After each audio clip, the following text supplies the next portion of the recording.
God, that's pretty scary, Gary. That's pretty scary. Have you nodded off? Oh, Jesus. Hello. Oh. We've got a show.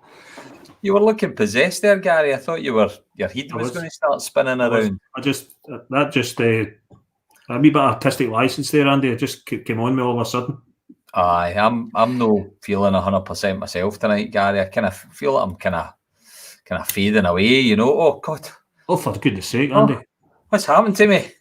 You're half the man I thought you were. What's happened to me? Cheap tricks. Oh dear! I'm going to look at the comments. Is there anybody there? Well, Paul, Spooky Tube Chat, as always. Spooky Tube Chat. Don't be a tube, Paul. Just be the way you are. You're just great the way you are. And there's Tom Urie. Great to see you on here, Tom. We're going to be talking about you in a minute. Only the bravest have made it in. Councillor Eddie Devine. And there's Brian. How are you, Brian? We're thinking about you earlier. You get brought up in conversation. How's that Brian Maguire getting on? You need to let us know. Is there anybody here? Norma says, I'm here. There's some people here. That's good to see. Friday night, a wee bit of a departure from the norm from us, Andy. We're normally Wednesday evenings only. What are we doing here on Friday night, Gary? My goodness. It's a very special, spooky Friday the 13th in Scotland. It is actually not a bad Friday the 13th for Scotland, I've got to say, after laying to bed some ghosts last night at the football. Great. You know all about that, Andy. You know all about that being a football guy. I don't have Sky Sports, so I wasn't able to watch it live. But what I was doing, Gary, was watching Twitter updates. Well, Andy, it was on Pick. What's Pick? Pick channel. It was on free to view last night. Oh, I don't even know if I've got that. I missed out, Gary. I was having to resort to figuring out what was going on by looking at a Twitter feed. I remember the days when year 2000 St Mirren won the league up, and they were playing at Raith Rovers, and I, for some reason I wasn't listening to it on the radio. I was watching it by teletext. Oh, were you doing Bamboozle just before it? Teletext, and I think St Mirren won 1-0. We went 1 each, and then went up the park, scored again, and it was kind of yeah. Now, for those younger viewers among us, teletext was basically the internet of its day. You could book your holidays on CFAX or teletext. You could play games. Thanks, darling. You could play games. You could learn what news was going on. But I don't know if there was any ghost stories on the teletext or the CFAX, Gary. That's back. You used to get a wee ghost coming over. Or was that Space Invaders? I'm getting a bit mixed up. Batman, Gary. Andy, talking about laying to bed a few ghosts and it being a good Friday the 13th, there's Terry McTernan in with some fantastic news for Ferguson. All 4 groups entered into Celebrating Refugee Fund has been successful. Well done, Terry and Team Ferguson. Fantastic. Well done. Fantastic. I think actually Paul Stewart got all his jokes from teletext by the sounds of things. And the joke, somebody else. Oh, is that your mate? Summon that's his name this week. Changes his name every week. But Benjamin Button. Welcome. And first of all, brilliant result for Scotland last night in true Scottish style. It wouldn't be let Scotland to put it down to the absolute final last gasp before they finally qualified for the Euros. So well done, Scotland. Great result. We've got the Premier in booked.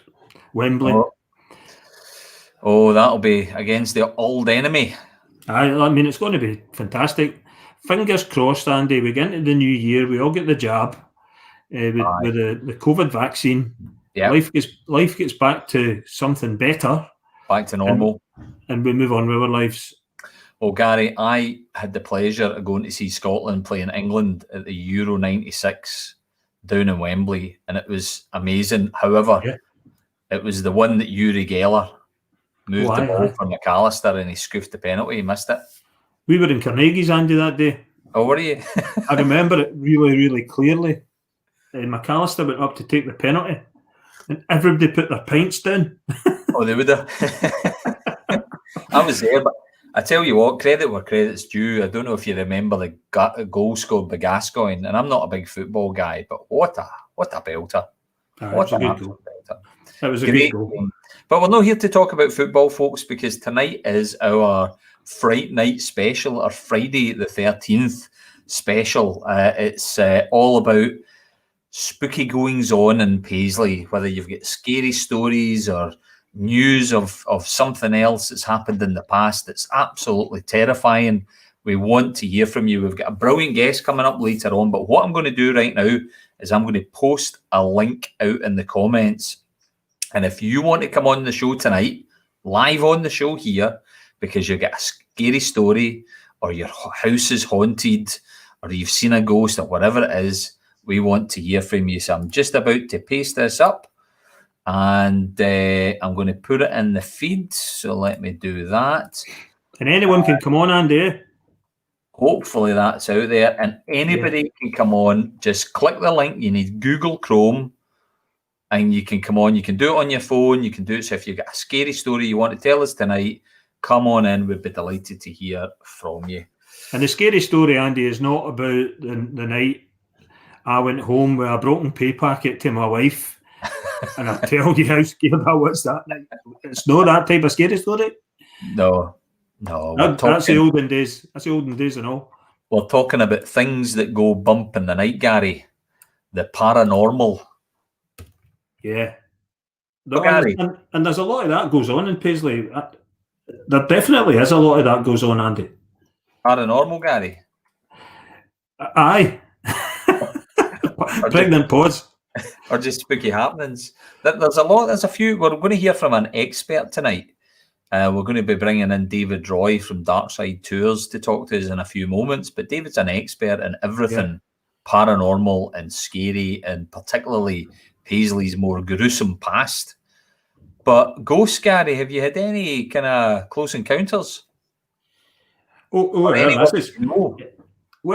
yeah. I've got a bit of an exclusive tonight on spirits. Oh, right, okay. Related to the Piazza. Right. Two ghost stories related to the Piazza. My mum used to work in the offices there, and she used to clean them. And of course, the old jail was right where the Piazza was. Right. And she used to tell me that no one would clean down the back stairs, because down the back stairs was haunted. Right, okay. In the Piazza, the back stairs going down to kind of the bit near the cart and all that sort of stuff. Down at the car park, the wee bridge going over. That's haunted. Absolutely haunted. Okay. Right, tell us more. Yeah, so they refused to go down and clean that. And I spoke to Maureen years later. Maureen that ran the Piazza. I says, it's haunted in there, isn't it? She says, don't you go spread that about, because they were just about to lease the iPad space. Right. And she said, if you spread that story about, the students will not want to come in with you. Right. So what happened? I don't know. I would imagine that the ghost is still lurking around. Do we know who it is? No. But I'd be really interested if anyone has got that story and could embellish it for us. And it must be some truth to it, because that's where the jail was. Well, so Paisley's jail was there, so there must be some gruesome stories of Paisley's old jail. Maybe a scary ex-con, Gary, that was locked up for doing something gruesome. We've got some brilliant comments coming in tonight now, folks. And who's going to come in the link, though, and tell us the story? Well, we've got Tom Ury. I've got a ghost story about Shivas that his mother experienced. Now, was that about spirits by any chance? Oh, Tom? Andy, me and you, same breath. Well, if Tom's available later, we'll need to get him on. Tom, the link's in this feed somewhere, the StreamYard link. If you want to come on and tell us, we'd be delighted to have you on. Scary story. I met my husband on Friday the 13th on a blind date. 42 years later. That's a romance story, Jamie. Janie, didn't know that. Didn't know that. Here's another one here as well. Maggie Murphy, an imaginary figure called Maggie Murphy. Were you haunted? Did your parents? Was this a control mechanism, Terry? Did they give you a kind of somebody was going to come and get you if you didn't behave yourself? We've got an Aunt Lizzie that you get sent to if you do things wrong. Well, you get sent to Aunt Lizzie. There's definitely an Aunt Lizzie story in my family, Gary. Yeah. Now, I know my sister is wanting to is joined and she's watching tonight, and I could tell you the scary Aunt Lizzie story later on in the show, I think, Gary. But you need to do that. Norma, you've got to give me clearance. Give me a thumbs up or let me know. Is there, Norma, can you hear us? It's like a seance, Gary, isn't it? Are you there? Is anybody there? But just before we do, we're talking about Norma and we were talking about scary and gruesome things. Now, I just want to, we usually this slot in the show, folks, we do kind of what caught your eye. But I want to show you a few images and maybe a video of some absolutely stunning looking scary stuff. It's gruesome. So if you're in any way squeamish, cover your eyes, do whatever you need to do. But my young niece is a budding special effects artist, and she has got a wonderful, somewhat questionable imagination. And so she decided to take to the world of special effects. Now, what you are about to see is fake. It is fake, but it is gruesome. Are you okay, Gary? You sitting down? You're not too squeamish? Yes, I'm okay. Yeah. That one on the left. How's that one on the left? Who modelled that one? And you know, all the other fingers move, Gary. They all move. I've seen the video of that one. Oh, and then this looks like something out of Accident and Emergency, Gary. Check this one. That is. That's like an old kebab out the 3-in-1. Oh my goodness. She looks like she's been hit in the face with an axe, but she does also kind of more makeup-y type gruesome stuff. This is quite a good one.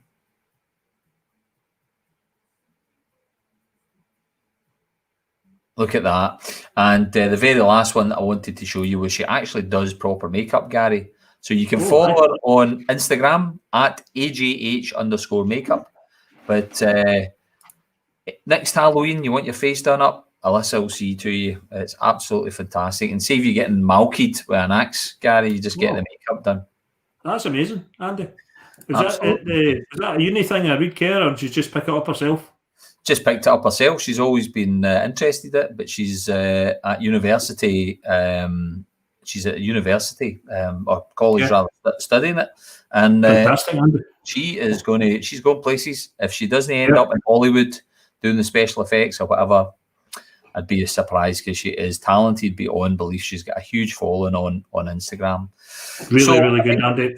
Tom Yuri's trying to get back in. Tom, the link's been posted there by Paul Stewart. So if you can get that link, I'll try and send it to you in a wee message as well, Tom. If you've got a story to tell, then come on in. Talking about Tom and football, the football was so good last night. Tom is a hates football until last night and today, and he's now a dyed-in-the-wool football fan. Is he converted? He's converted, and he did a "Who should I support" on his Facebook today. Right. And guess who he picked? Go on. It's got to be Scotland. No, a club.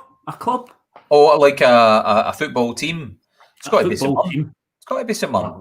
That's what you would think, wouldn't you? Oh no, what's he going for? Tom? No, he did. He went for St. Mirren. Of course, he went for St. Mirren. A wee message. So it'd be great for talk. Great. And of course, it's so passionate. Everything was about passion.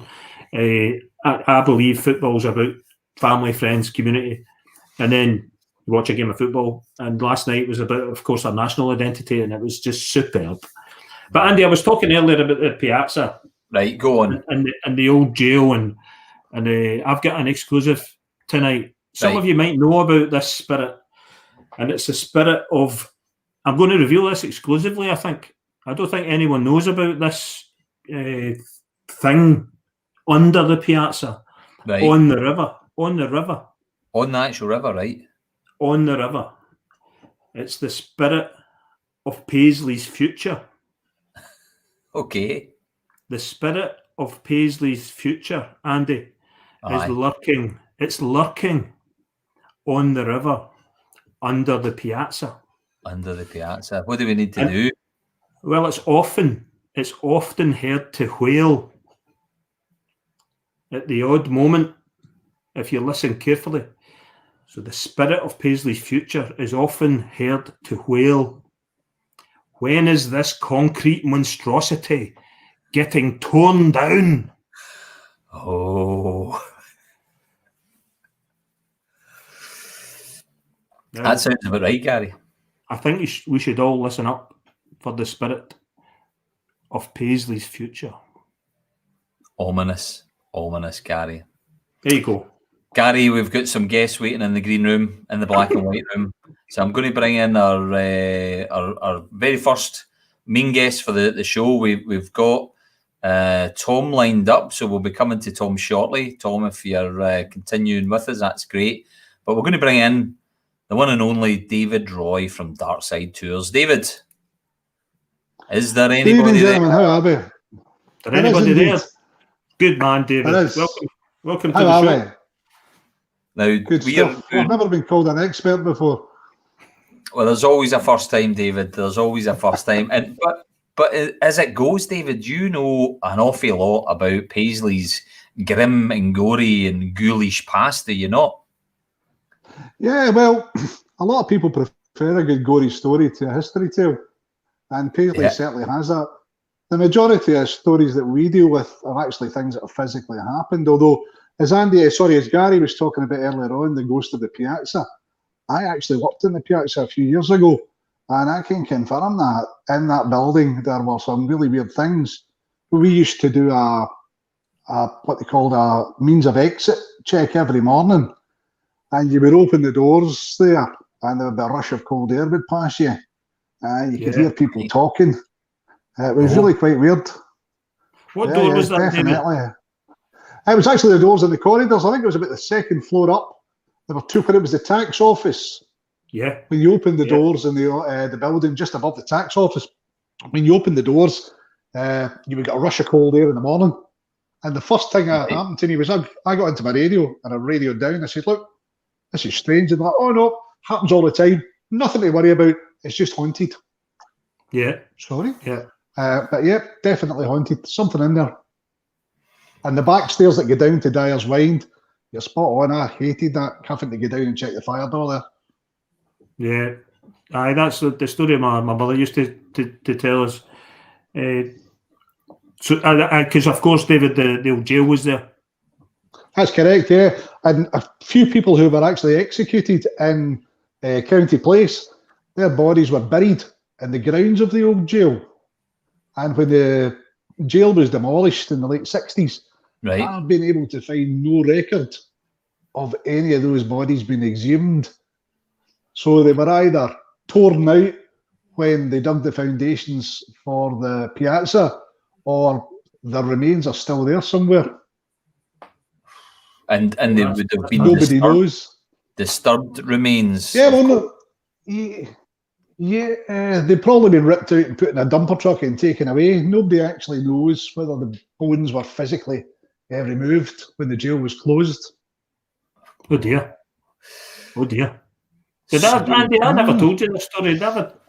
We live where the old priory was. Right. On Renfrew Road. So this was and I was just out walking down towards McDonald's one night, and this woman came out walking towards me. Right. And the strangest thing, she just burst out and went, "Where are the nuns?" What are you on about? The nuns used to be here. Right. I'm really sorry. I've only lived here a few years. I didn't know there was nuns buried. They were buried here. Well, cheers, then. See you later. You don't want to go see a nun kind of rattling about your house, Gary. No, you don't. You can imagine that's not so good. But David, there's so many stories about Paisley, so many brilliant bits of history. But I think when you think of Paisley's sort of historical past, folk will naturally go to the witches of Paisley. That's the story that they might associate to. So tell us about the witches of Paisley and what happened there, David. There were three main mass executions in Paisley. The Inverkip witches, the Pollock witches, and the Burgarin witches. The Burgarin witches being the most famous one of Christian Shaw. Basically, back in the day, if you didn't like someone, all you did was point a finger at them and call them a witch, and that tended to get them removed quite quickly. Christian Shaw accused one of her father's servants, Catherine Campbell, of stealing milk, and it escalated from there. Apparently, Catherine was meant to have put a curse upon Christian Shaw, and over a period of time, she suffered convulsions. She would produce feathers, dirt, coal from her mouth, and this went on till at one point there were over 30 people accused in the town, accused in Erskine and the surrounding area of being witches, but only 9 were brought to trial. 2 committed suicide in the jails, and 7 were executed in the Gallow Green. They were held in the toll booth that used to sit at the top of Moss Street, and while they were in there, they were probably tortured quite dramatically to get confessions out of them. They would look for marks on their bodies, like a mole or a skin tag, and that was a mark of the devil. And something as simple as that, it could get you executed in a heartbeat. The 7 that were executed, obviously, we know now that it wasn't witchcraft. It was just society's way of getting rid of people that they didn't really like, or enforcing spiritual beliefs from the Church of Scotland. The king at the time, King James, had written a book called Demonology, and that sparked a huge amount of witch trials in Scotland. When they were taken to the Gallow Green at Paisley, they were strung up by the neck until they were almost dead. Almost dead. Then almost dead. You couldn't just let them off quite as lightly as that, because they were witches. They had sold their soul to the devil. They were children of Satan, and they had to be purged before they could leave this world.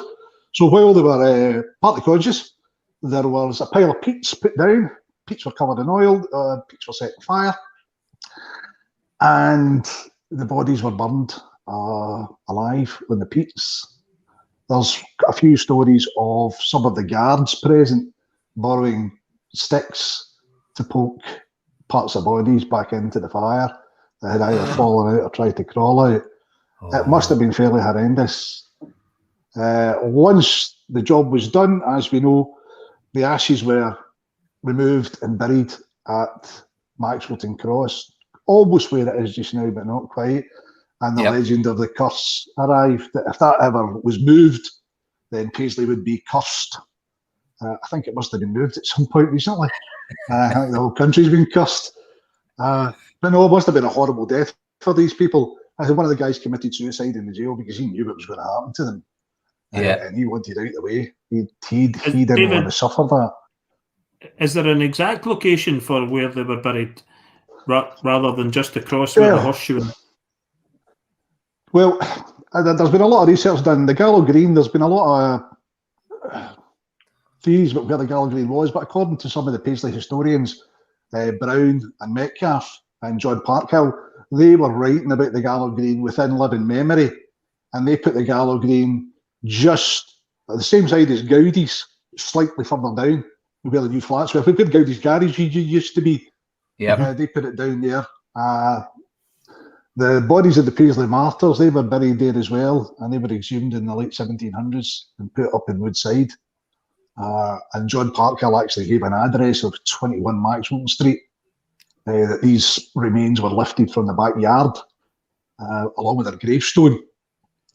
But the addresses have changed over the years. Yep. And where the 21 was, I think it's now classed as 18, and it's roughly round about where those flats are, where Gowdy's Garage used to be. Yeah. So that's probably the closest vicinity of the Gallow Green. So the witches, the mark on the ground just now is probably fairly close to actually where the witches were actually cremated and buried. Yeah, I remember when I was a wee boy, my dad taking us down there, you know, and talking about the horse show. You know, these are Paisley legends, you know, that fathers definitely to their children, you know. So I remember that quite carefully. But witches is certainly one of the, you know, but not necessarily it was a kind of horrible part and rather gruesome. But that wasn't the kind of ghost stories that we're going to come on to in a few moments, No. Gary. But am I correct in saying there's a wee bit of a kind of musical interlude, Gary, that's somehow connected to the witches?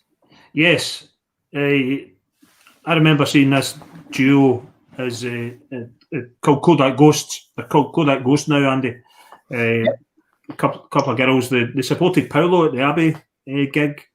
And I remember seeing them in the Swan. I was quite taken by them. And they sang a song called The Ballad of Christian Shaw.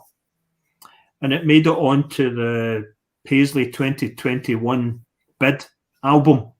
There's a number of songs on there, and that one jumps out, The Ballad of Christian Shaw.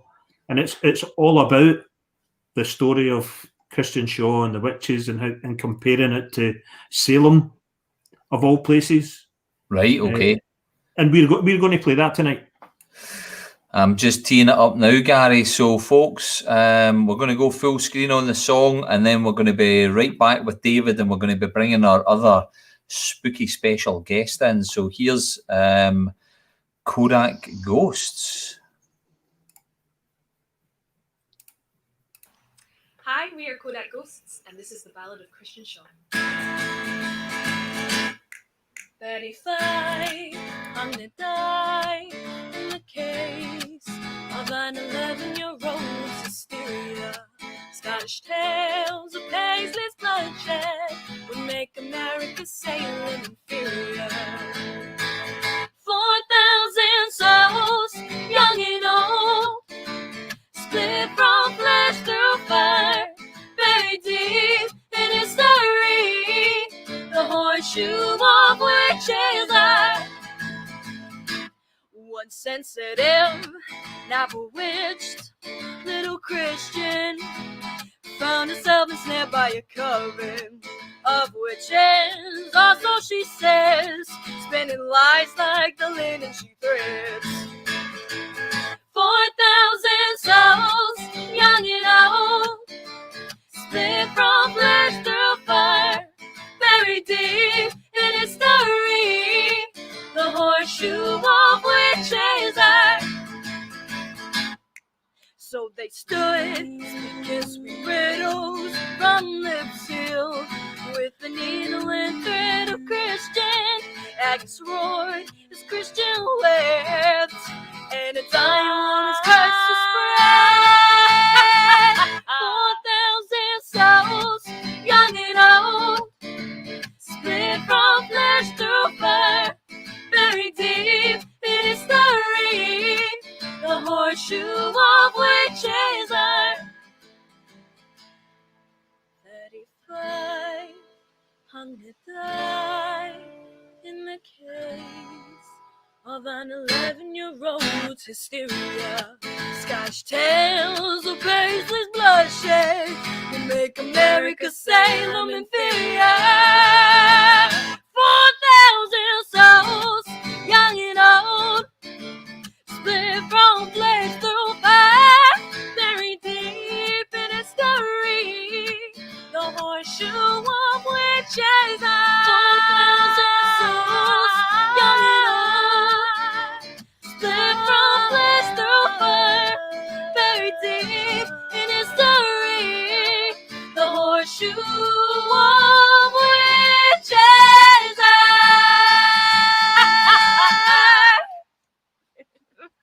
Happy Halloween.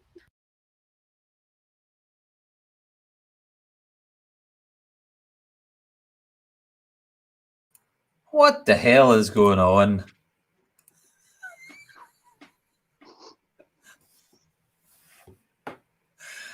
Okay, Gary, are you feeling okay tonight? You're not looking your usual self.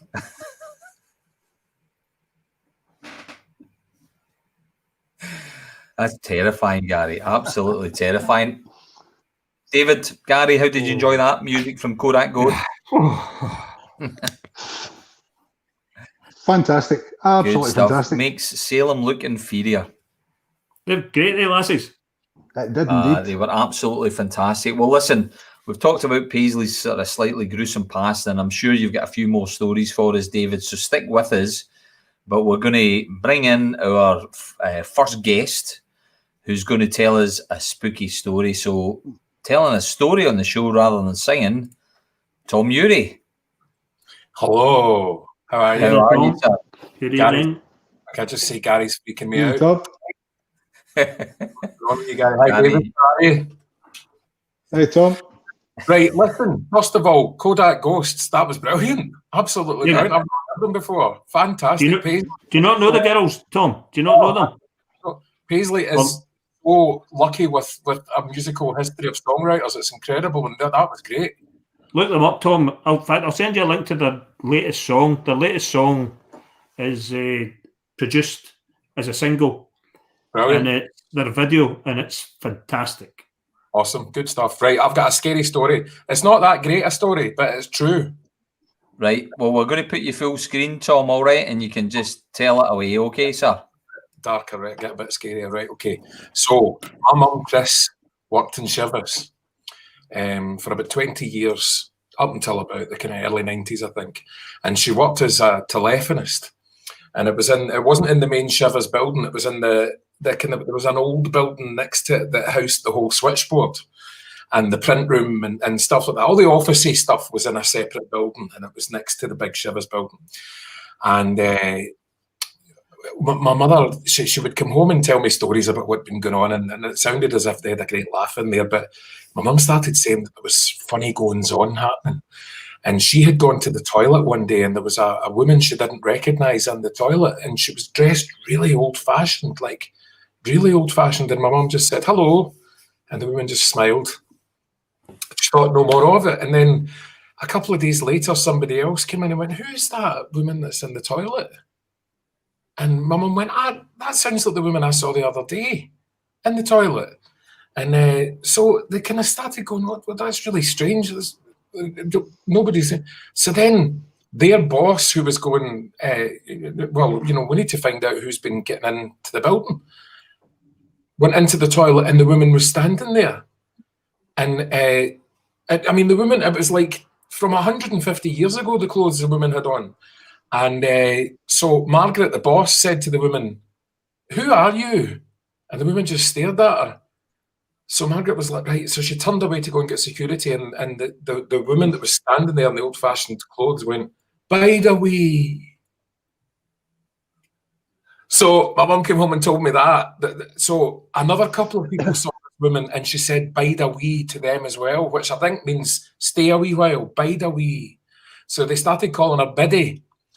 And it just, I think it grew legs and became, you know, like Poltergeist. It became like a huge, huge ghost story. But I was like 12 and petrified. And it was right across from where the convent had been. And it's a kind of, quite a kind of spooky kind of part of Paisley over there. And the witch stuff still went on after all that happened, because a couple of them taught me in the grammar, I'm telling you. Oh, by the way, Tom, that's a scary story. Give me the shiver. Oh. If anybody's watching this just now that worked in Shivers in the kind of 80s and remembers my mother, Christine, worked as a telephonist, and Margaret and Liz and everybody that worked in there, they were all freaked out for a period of about 18 months, I think. People kept seeing Bide a Wee, and that still sends shivers down my spine. I'm crapping myself. My goodness. Oh dear. Tom, did you ever go to the Shivers Christmas parties? The Shivers Christmas party was my first ever DJ gig.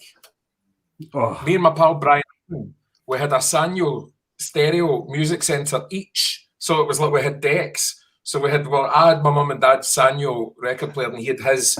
And we I think we were both 13. So we were the DJs at the Shivers Christmas party. God. Oh, fantastic. Tom, thank you so much for joining us on the show Tom. tonight. Wonderful story, Tom. Thank you. Pop yourself out, leave the studio, but please continue watching, Tom. Much appreciated, sir, as always. See you later. See you later on. Thanks. Bye. Cheers, mate. There's a couple of comments about me and my hair. Oh, yeah, I know. Gary with hair. Folk thought you were Doc Brown, apparently, when you pulled that out. Says Paul Stewart. I know. Look at him. Look at the nick of that. Right, David. We're Right, ready to let's go go on to some of your spooky stories. So there's lots of really good ghost stories in Paisley. So cracking stuff in pick one Paisley. and go for it. I'm very lucky, as well as going to be dark side. I'm also a member of the Paranormal Investigation team. So we've seen a few things in Paisley that some people haven't. Right. But the one I saw myself, the wee Barrow pub down in Love Street, as you know, that's actually technically the oldest pub in Paisley, but we're not fighting about that. Sitting in there one night, to get back to the start, the guy that took the place over, a guy called Ian McLeod, was coming up from the office one day, and as he passed the cellar door, he looked round, and there in the cellar was a guy standing, and he thought, who are you? And he stepped forward to speak to the guy, and the guy turned round and looked at him and walked straight through the wall of the pub. Now, the wall was where the old staircase used to be. So he told us this a few times. Very good, very good. We've heard that before. A few years later, I was sitting in the lounge, a friend of mine, and the ladies' toilet's up in the back corner. And while we're talking, out the corner of my eye, I see a guy step out from the toilet. And I thought, that's a bit strange. There's nobody in there. And I turned around, there's a guy standing about 6 feet tall, quite short, dark trousers. And he waved to me. He held his hand up. And me, like an idiot, I waved back. And then I thought, wait a wee minute. And the guy just disappeared. It was like some little horror movie. It's as if somebody had grabbed the guy by his braces and yanked him back in. And I was just about to say to my friend, did you see that? And she went, did you see that guy there? So two of us saw the same guy at exactly the same time. So the place was definitely haunted. Spoke to a lot of people that were in it just to find out if I had been maybe some that they were putting in the drink. A lot of people in there who didn't believe in it have been, well, this will sound silly, they've been touched up in the toilet. By this thing, it's come up and touched them in the back of their shoulders, or it's pushed them forward when they've been using the toilet. Right. Nobody knows who it is, but he's probably been there for a few 100 years. My goodness. Because it's quite an old building. I think 1845 it was there. Right. I haven't heard Another that good one. one. No, well, he didn't want a lot of people to know about it because he didn't want a lot of people turning up just to see a ghost. Yeah. But it's been sold recently. Well, it was sold a few years ago, and it now unfortunately lies derelict. It's just lying empty now. So the ghost's got plenty of time to kind of enjoy his own peace and quiet. Peace and quiet. But, no, that was That's the first time I've actually ever seen a full-bodied apparition. My goodness. Talking about derelict buildings, because you mentioned, obviously, that building now lying derelict. The other week, in fact, I think I mentioned it on the show, Gary. I was out for a walk, me and one of my buddies, and we walked past the old RAI hospital in Paisley. Now, that's the one that everybody talks about being haunted. So tell us about the paranormal activity that goes on in the RAI, David. I haven't done any investigations in there, but I have done a wee bit of research into it. And one of the most common ghosts in there is the White Lady. And apparently the White Lady was a nursing sister.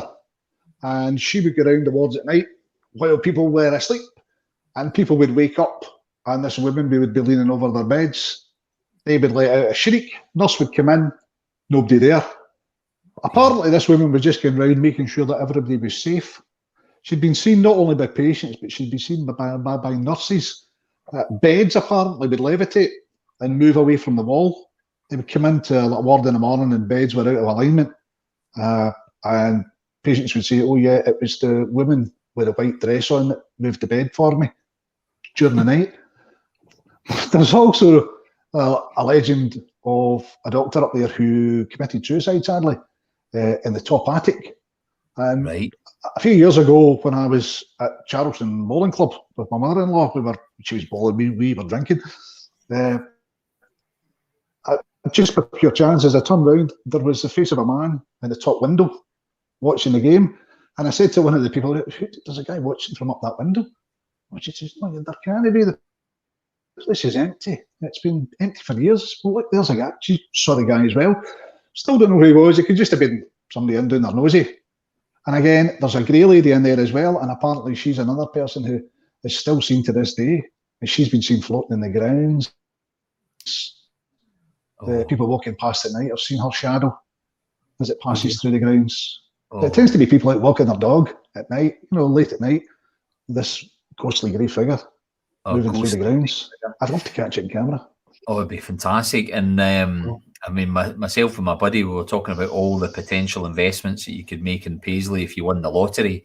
And of course, the REI would be one of them. Wouldn't you want to just turn that into a magnificent building? But by the sounds of things, it turns into houses or hotels or whatever it might be, there's going to be a few unwelcome guests. You'd have to exercise it first, wouldn't you? Or would you want to do that? Are they friendly? I don't think I'd want to do that. I think these people have been there for a long, long time, and I think they should just stay. Unless, of course, as you're saying, it's an evil entity or it's something that's malevolent. These people probably, there's two types of haunting. There's an intelligent haunt and a residual haunt. A residual haunt is just something that back and forward, it doesn't do anything. But an intelligent haunt can actually make itself known. So I don't know what they are, not having investigated them. Sounds like a residual haunt, but they can't actually touch anybody apart from the one that can move the beds. Well, exactly. Yeah, and because poltergeist, that's a whole other classification of ghosts. And what about the Abbey? Because that's the other one that I've heard. Well, I've spoken to a few people, and apparently there have been ghostly monks seen around Paisley Abbey. My apologies. Ghostly monks. There apparently been ghostly monks seen around Paisley Abbey. A lot of people will deny that they exist, and a lot of people have seen things at night, again, in the grounds. Most of the Abbey, as you know, has been rebuilt in the late 1800s, early 1900s. And the floor levels have changed. So sometimes you may only see half of a spirit, maybe just the top half, because their legs are still on the original surface, where they were. But again, it's all anecdotal. I've heard a lot of stories about it, and again, because it's a church, we wouldn't be allowed to do an investigation in there. They would get quite upset about it. Well, good evening, Mr. Fairney. David, there must be so much lying around to be investigated up and around Woodside. Yeah, definitely. There's a theory that cemeteries don't tend to be haunted. Because if you were a spirit, you don't want to hang about a cold, drafty cemetery. You'd rather go and haunt a building, where you used to stay or where you used to drink. Why wander about a cold cemetery at night? But again, I've spoken to people who have been up at the cemetery and they've seen white shadows. They've seen what looked like white smoke coming from graves. Again, I'd love to go up and do that properly, but it's getting. You can do it on the fly, but it's better to get permission from people. Yeah. It's just to go and do it. A fascinating place, David. We featured it the other week. What's breathtaking? Some images of it, and it's an amazing place. Yeah, the old. Yeah, well, between myself and sorry. No, on you go, David. On you go. Between myself and Les Fernie, we're looking to help the girl who's the manageress up there bring the cemetery to life. Be getting more people into use it, but not in the sense that they actually use it. They actually come up and visit it and see what it was like. They spent a lot of money in there getting the place up. So we'll hopefully be helping them once this damned virus is out the road. So not having it as people's final destination. Folks, if you're watching tonight, comments and tell us your ghost stories, and that'd be fantastic. We've got a few comments. Brian McGuire, Tanner Hill's cottage is defo haunted. Would you agree with that, David? I would. Again, I've spoken to people who were in Tanner Hill's cottage during the event, and windows rattled, doors opened, or locks moved, window locks moved, and the people that were in there were solid, upstanding members of the community, and they were quite freaked out by it. Yeah. Definitely. Old Paisley Theatre, that's around the piazza, isn't it? It's across the river, Andy. It's just along from, in fact, probably just diagonally along from the Swan, which someone commented on earlier, is also haunted. The Swan is haunted. Some Victorian lady lives in the cellar, apparently. But go back to the theatre, it's where the back door of Peacocks is just now. The ramp that was down into the loading bay is round about where the theatre was. Again, I worked in Pound Stretchers and Pennywise many years ago, and in the basement of that we had an old man that would appear every so often. Again, he would just appear and disappear. You would hear a scream from downstairs, and you think, "Oh, one of the girls has seen him now." You'd run downstairs, and he was away. Well, that's amazing. But definitely haunted. And a more light-hearted moment, your comment earlier has been picked up by Remy. Which one was Remy? Someone, Tufak. What was the comment, though? Oh. You'll see it. It's too many. What's the knocking noise? No. Next one down. Right, okay. Bring the cemetery to life. That one. I know it's good. Yeah. It's a great comment. But I mean, I know exactly what you mean by up there, because it's. I was up there recently and just went a walk round, and some of the graves and some of the inscriptions on them and the monuments. It's a fascinating place. Well, listen, absolutely brilliant. Folks, we're going to go to a short commercial break actually right now. So a short commercial break. We've never had one of them before, Andy. Have we got a sponsorship? A new sponsorship by I think it's some car dealer or something like that. So that's good, Andy. A wee bit of cash. Watching the video and listen really carefully. It's spectacular. But we'll go to a commercial break. We're going to come back after the commercial break. I'm going to so don't go anywhere. Watch the commercial. I'm going to tell you the story of Aunt Lizzie, which is my spooky story. And then, David, we're going to come back to you for some of the gruesome tales of Paisley's past. Certainly. So, folks, bear with us, and we'll get this commercial running in just a moment.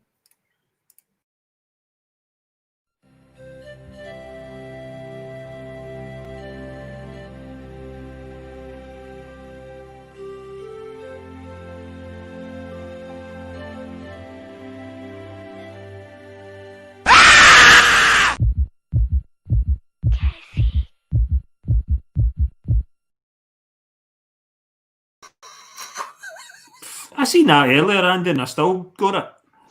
Oh. I can't watch that. Thank you. What are you doing to me?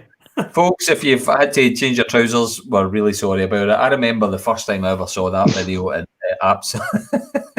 absolutely terrified the daylights out of me. It's not very nice. I'm surprised it's an old one, Paul. I'm surprised. I'm surprised you've not seen that one before. But folks, I've got the story of my Aunt Lizzie. You mentioned an Aunt Lizzie, Gary. Well, we had Aunt Lizzie. An Aunt Lizzie. So I'm going to tell you this story, and I have never seen a ghost. But let's just say that when I grew up in Marnock Terrace in Hunter Hill, and I was staying with my mum and my dad and my sister at the time. My brother was away, and I was at college. Norman was working, so we get up and do our morning routine. Now, in the morning in our house, it was only ever my dad and my sister and myself that was down. My mum liked a long lie. She would maybe sleep till about 10 o'clock or whatever. She enjoyed a long lie, so we would never see my mum in the morning. So my sister got up and we were downstairs, and she said, and now I'm getting this approximately right, Norma can keep us right on this one, but she said, Dad, something really strange happened to me last night. And my dad, yeah, what was it, Norma? She says, well, Aunt Lizzie visited us. Aunt Lizzie was in my room. My dad says, well, what do you mean, Norma? My Aunt Lizzie was in the room. Now, Aunt Lizzie had passed a couple of years. Well, actually, I don't think it. I think it was fairly recent. Aunt Lizzie was in my room. And my dad was like, but Aunt Lizzie's dead. You must have been dreaming. She said, but it was weird because my dad said, well, what happened? And she said, well, I was in my bed, lying sleeping, and I heard this knock at the window next to me. And she kind of came out of her sleep and she looked, and there was my Aunt Lizzie standing. And Norma said, oh, hi, Aunt Lizzie, what is it you're doing here? And she went, oh, hello. No, and Norma says, you're supposed to be dead. And my Aunt Lizzie said, yes, that's right. I am dead, but I just came back to see how you all are. How are you all? And my sister was confused. She says, I'll need to go and get my dad. And she went, okay. So my sister sat up out of her bed and shouted on my dad, Dad, it's Aunt Lizzie. She's here. And Norma turned round and Aunt Lizzie was gone. She wasn't there. So Norma kind of put it down to a dream and kind of went back to sleep. So my dad, my dad says, well, what was she like? And she says, but she was really different from what she usually looked like, Dad, because my Aunt Lizzie was always dressed in black. You know, she always had like kind of a black top on or black kind of dungarees, and she always had kind of mad hair. You know the boxing promoter Don King. Yeah. So, just like what you had on earlier on, man, kind of crazy hair. And she said, but she looked so beautiful. She was dressed in a pure white nightgown, and it had a sort of lace square pattern on it, sort of broadly ongly squared pattern on it. And her hair was all beautiful. It was waxed and it was all scalloped in, and it had little Kirby grips all to keep it in shape. And she just looked pristine. And then we were standing in the kitchen, we got the fright of our life, because the next thing we heard was someone say, what did you say she had on? And we all jumped out our skin because it was my mum had come down. She had somehow she had woken up. Something had heard her. She came down and went in and said, what did you say she had on? We jumped, and Norma said, it was really unusual, Mum. She had on this beautiful white sort of gown, and it had this square, unusually square, broadly anglaise embroidered top, and her hair was all beautifully scalloped into her head with Kirby grips in it. And my mum just shook her head and she said, Norma, that's exactly how your Aunt Lizzie was lying in her coffin. Oh, fantastic. My sister didn't see my Aunt Lizzie in her coffin.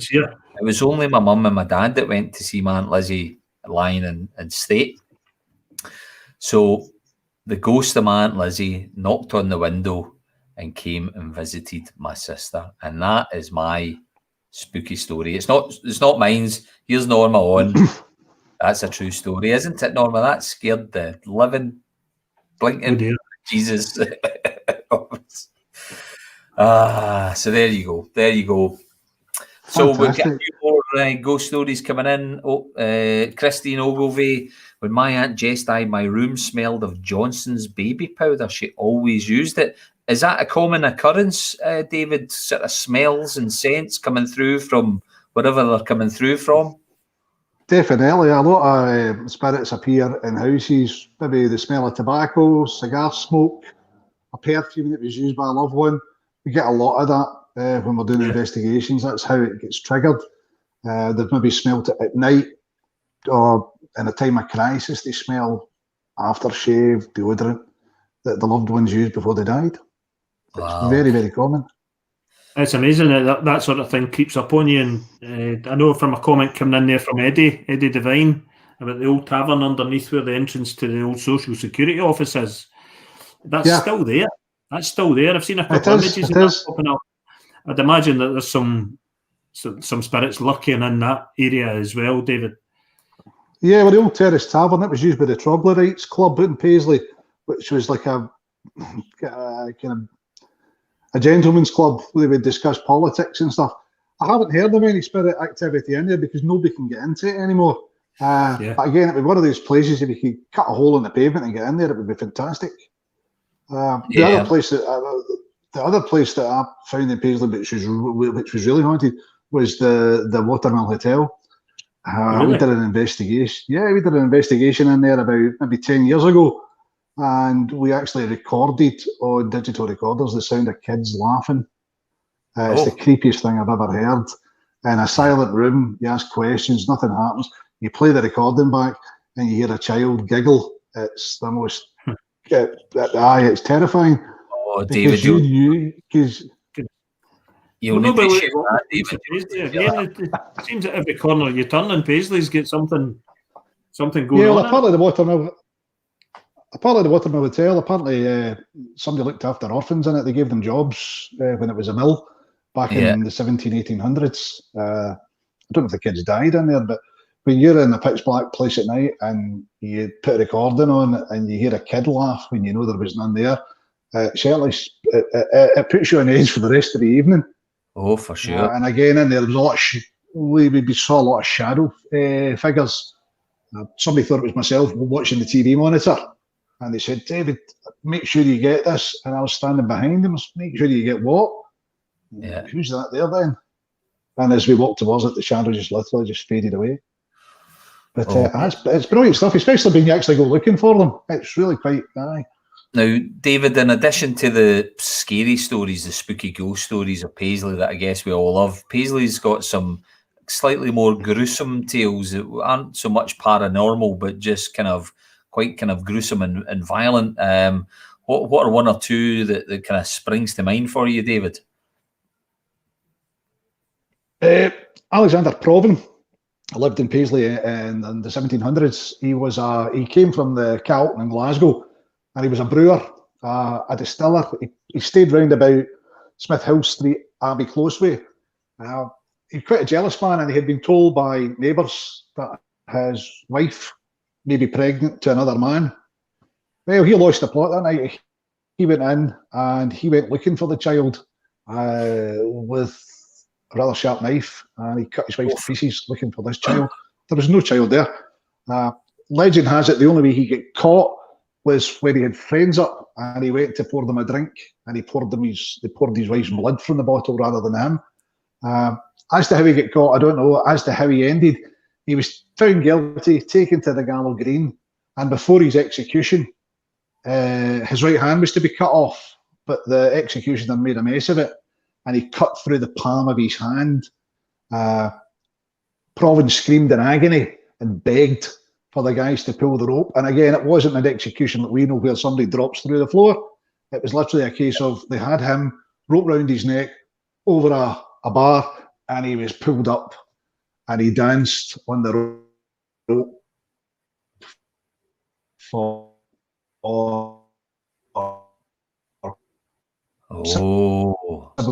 the spirits of what, Andy? Oh, the spirit gremlins. Spirit gremlins. Before he left this world. What a time to be alive. He's just about to die, I'm afraid. What a time to be alive. Exactly, what time you're battery to die? It must be the spirits. And if to do something more quick, right? If your battery's about to die, tell us very quickly about Dark Side Tours and what you're doing with Les now. Dark Side Tours, I've got 30 seconds. Me and Les are together to promote tourism in the town. We're trying our best to promote the history of the town through every media we can. He's off. Oh.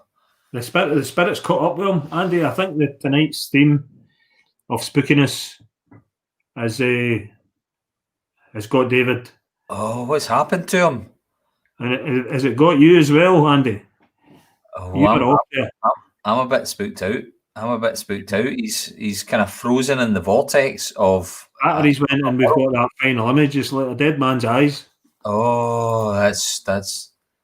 David, if you can find your phone charger, David, charge yourself up come on back in, David. I'm going to kick that image from the studio, and hopefully you can join us back in.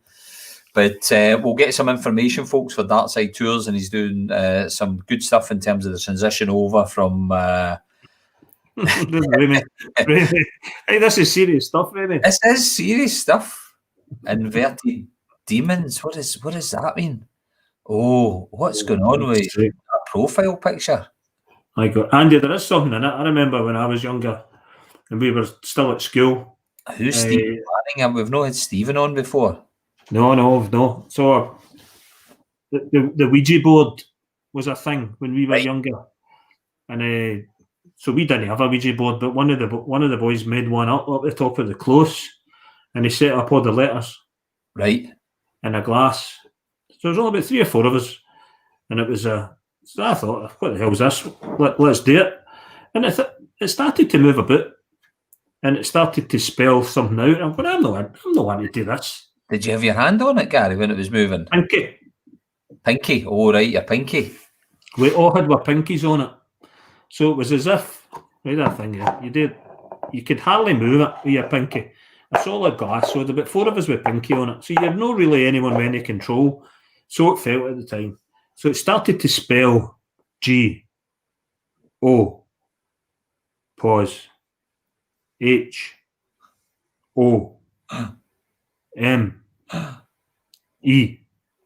pause, D-E-A-T-H.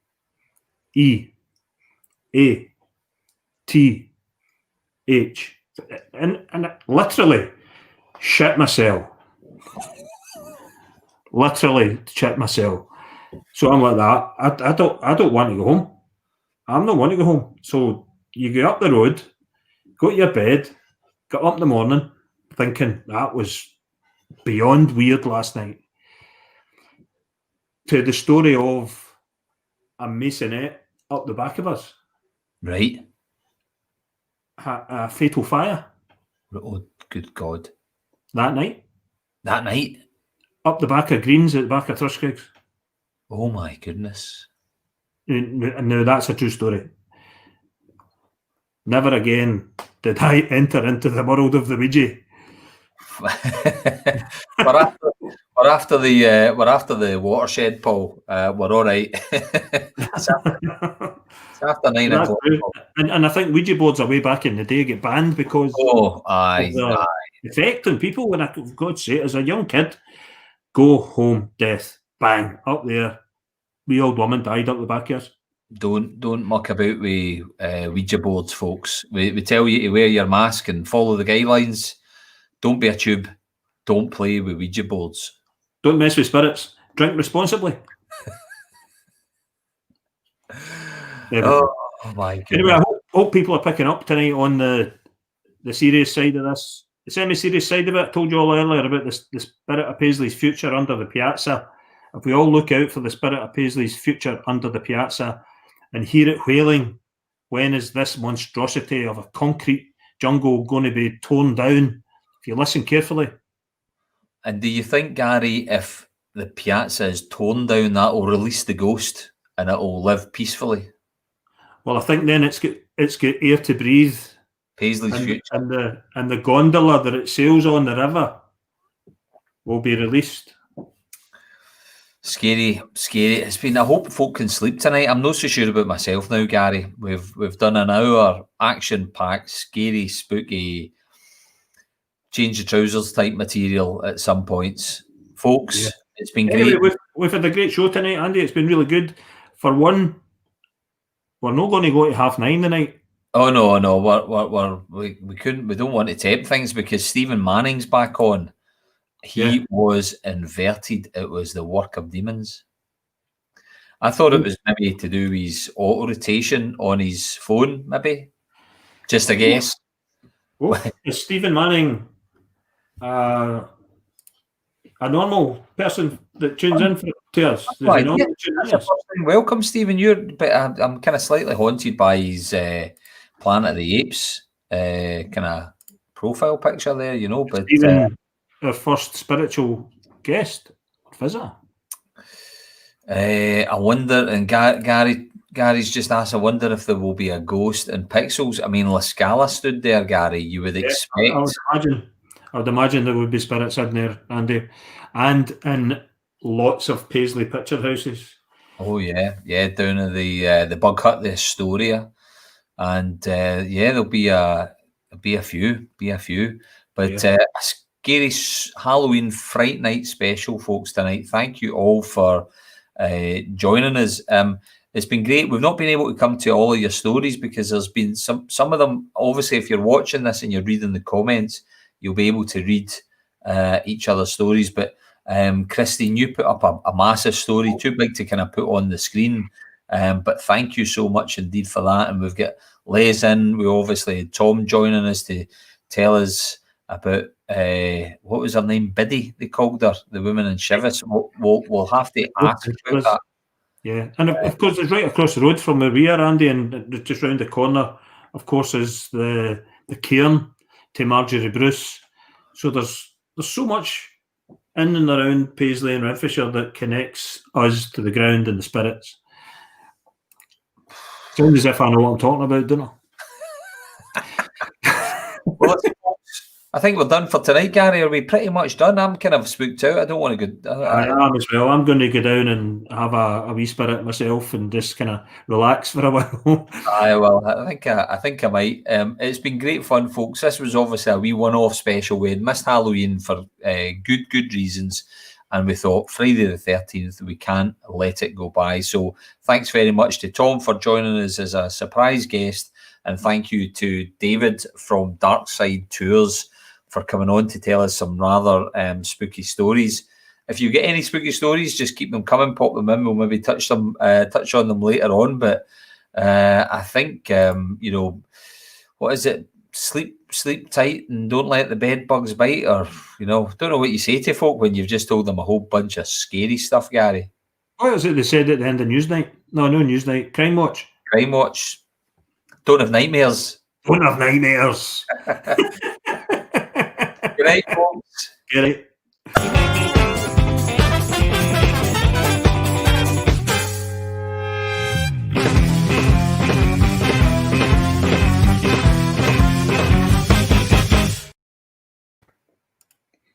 There we go.